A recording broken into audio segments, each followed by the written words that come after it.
मुलानेच केला आईचा खून. अहिल्यानगर शहरात गुलमोहर रोड, नवलेनगर परिसरात मुलानेच आपल्या आईचा खून केल्याची घटना समोर आली आहे. या घटनेमुळे परिसरात व नागरिकांमध्ये भीतीचे वातावरण निर्माण झाले आहे. या घटनेची माहिती मिळताच पोलीस निरीक्षक जगदीश भांबळ यांनी पथकाला घेऊन तात्काळ घटनास्थळी धाव घेतली. पोलीस पथकाने मुलाला ताब्यात घेतले आहे. खुनामागील कारण अद्याप स्पष्ट झाले नसून पोलिसांकडून पुढील तपास सुरू आहे.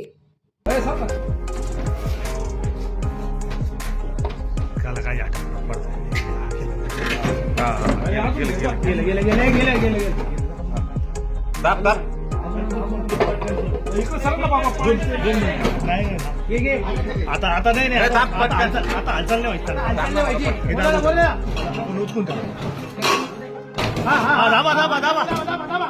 आज दुपारी साधारण 2:30 ते 2:45 वाजताच्या सुमारास आम्हाला पोलीस स्टेशनला माहिती मिळाली की गुलमोहर रोडवरील नवलेनगर या ठिकाणी काहीतरी वाद चालू आहे.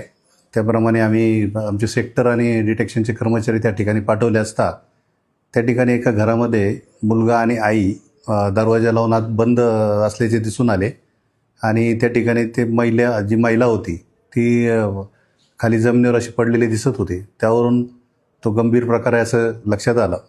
त्यानंतर आम्ही सर्व स्टाफ त्या ठिकाणी पोहोचलो. आरोपीने आपला दरवाजा रूमचा बंद केलेला होता. तो दरवाजा आम्ही तोडून आत प्रवेश केला असता तो आतमध्ये जो बसलेला आहे तो त्याचं नाव सुहास कवारे असं होतं. त्याने स्वतःच्याच आईचा खून केला होता आणि त्या ठिकाणी तो आत दरवाजा लावून त्या ठिकाणी बसून होता. त्याला आम्ही तात्काळ ताब्यात घेतलं आहे. महिलेचं सिव्हिल हॉस्पिटल या ठिकाणी पाठवलेलं आहे. या ठिकाणी तक्रार दाखल करून पुढील योग्य ती कारवाई आम्ही करीत आहोत.